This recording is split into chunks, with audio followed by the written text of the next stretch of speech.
আরে বাজার থেকে মোচাটা নিয়ে এসে আমার হাতে ধরিয়ে দিলে আমি কিন্তু আজকে রান্না করতে পারবো না। আচ্ছা ঠিক আছে, আজকে আমিই রান্না করছি, দেখো মুখে লাগে কি না। প্রথমে বন্ধুরা মোচাটাকে কুচি কুচি কুচি কুচি করে কেটে নিয়েছি। ছুরিতে ধার যদি বেশি থাকে না আঙুলটাই আমার কেটে যেত। রান্না করা অত অভ্যাস নেই, এখন গিন্নির আবদার রান্না করতে হবে, মোচার ঘন্ট খাবে, কী আর করি। প্রথমে মোচাটা কেটে নিয়েছি, কাটা মোচাই তো প্রেসার কুকারের মধ্যে ভরে একটা সিটি মেরে নিয়েছি। তারপরে এই কড়াইয়ের মধ্যে তেলের পরে গোটা জিরে, একটা তেজপাতা দিয়ে দিয়েছি। তারপরে কুচি কুচি পেঁয়াজ কাটা ছিল, কাটাগুলোকে দিয়ে দিলাম। পেঁয়াজের পরেই আলু কাটা ওর সঙ্গে মিক্স করে নিলাম। এবার আলুটা সিদ্ধ হওয়ার জন্য অল্প একটু পরিমাণের মতো লবণ, একটু সাদা সাদা লাগছে দেখে একটু হলুদও দিয়ে দিলাম ওর সঙ্গে।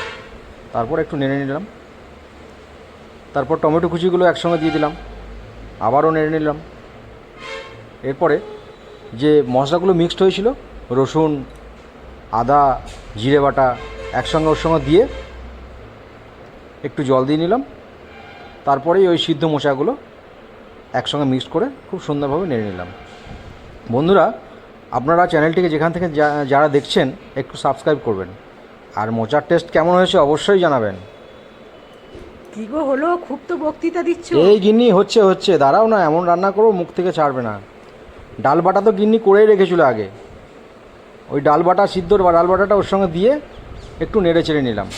তোমাকে যদি পেতাম এই সময় তোমাকেও বেটে রেখে দিতাম। সামান্য পরিমাণে চিনি দিয়েছি, তারপরেই একটু ঘি দিয়ে নামিয়ে নিলাম। কই গো, দেখো কেমন টেস্ট হয়েছে। হ্যাঁ দেখছি।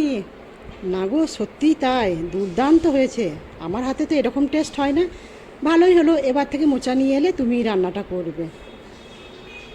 থ্যাংক ইউ, তাই হবে।